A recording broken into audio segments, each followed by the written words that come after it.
Good morning, and welcome back to Daily Dhamma, a letter to our children. Today is July 22nd, and our reading is Wysiwyg. What you see is what you get. We see what we want to see and hear what we want to hear. Ditto for feelings and thoughts. We create a narrative and then go at it, hammer and tongs, to make it come true.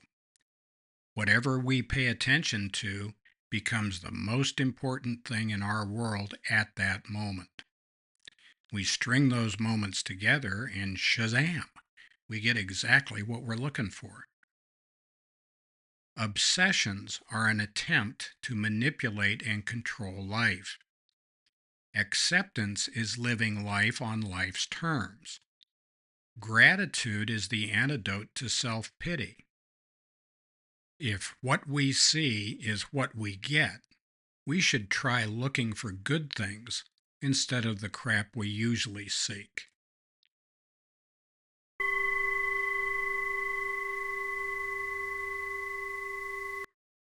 Boy, ain't that the truth.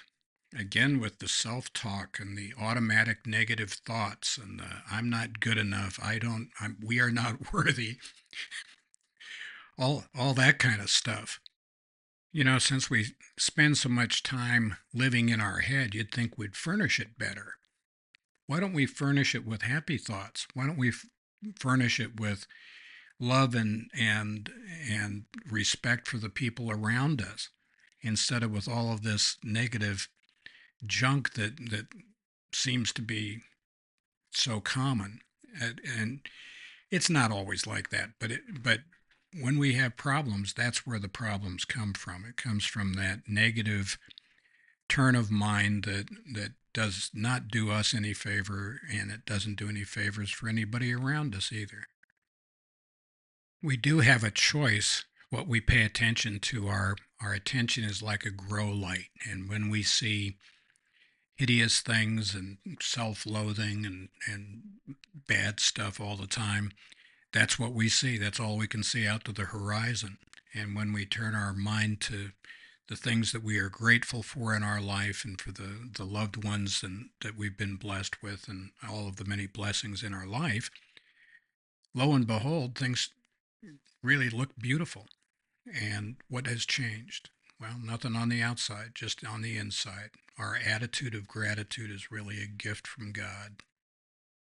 This does call to mind an ongoing discussion within Buddhism. It's not really acrimonious, but it's a lively discussion, we'll say that, between the scholastic monastics and the practitioners. And there are monks and nuns who have joined the Sangha specifically to study the sutras and to get deep into it. And that's what makes them happy.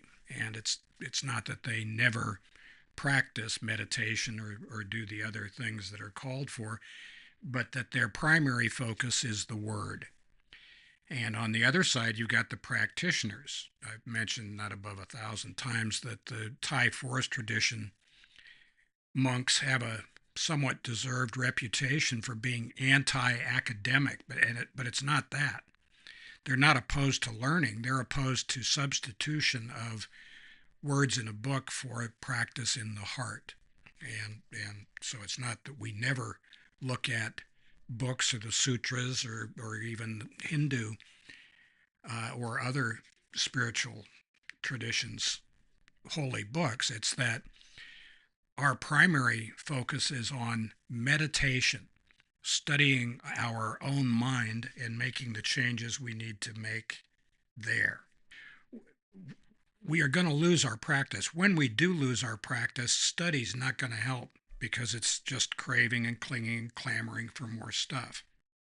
To restore our practice when we've fallen away from it, we need to practice, not think about it or study it. Practice our practice. That's the ticket. So happy trails to you until we meet again.